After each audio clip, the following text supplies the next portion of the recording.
Now, ito, malapit ng midterm election. Oh, Kailan po ba? Is it May May, or May, May 11. May 11? Now, it's now very important to evaluate yung public opinion sa current administration and even the current atmosphere. How does the Filipino public currently feel about the state of the nation? Yung pag-uusapan po natin, yung pulso ng tao. And how does this compare to, previous administration? Pero let's talk about yung current pulso ng tao. Uh, what's going on? Well, based on social media, and of course, medyo, syempre, limitado din yung scope ng social media because of the algorithms, hindi ba? No, Yung, opo. nakukuha mo yung mga, yung kung ano.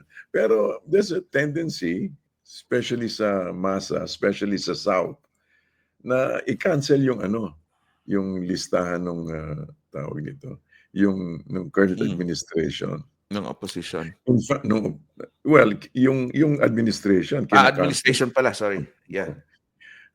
Tapos yung mukhang nagbabago yung tono nung nasa admin. Yun yung mga kandidato nila para nagbabago. In fact, some of the early voices na seem to distance themselves is Senator Mark Villar, si Manny Villar, and his wife Cynthia Aguilar Villar, no? Yung parang kumbaga they're voicing they're voicing their sentiments. Ang maganda yung actually the one that really caught my eye was yung statement ni Senator Mark Villar. We were together in the cabinet, by the way. He used to be Secretary of DPWH. Sabi niya, nalulungkot daw siya dahil hindi nga naibigay yung gusto sana ni Duterte na he would be judged, he would be prosecuted before his own people. By discussing this, we're not trying to avoid justice. We're not trying to avoid justice. Ang sinasabi, I think everybody should, even the President Duterte should have his day in court, to be able to say so. Bakit nangyari itong mga akusasyon na ito? Ano ba talagang, saan ba siya nagagaling, kung ano man. On the other hand, so tinatanong mo yung yung opinion ng mga tao, yung taong bayan. Meron talagang there's a large resistance to the logic of what happened.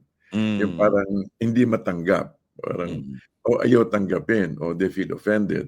Of course, halo-halo yung reasoning, no? At syempre, medyo konting gato. Pero ang magugulat ka kasi very spontaneous ang reaction ng mga tao.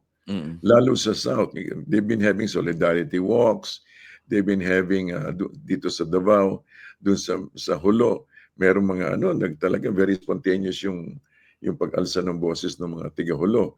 So it tells us that there is a significant portion of the Filipino population that finds this move very objectionable. Hindi gusto ng tao. A significant portion.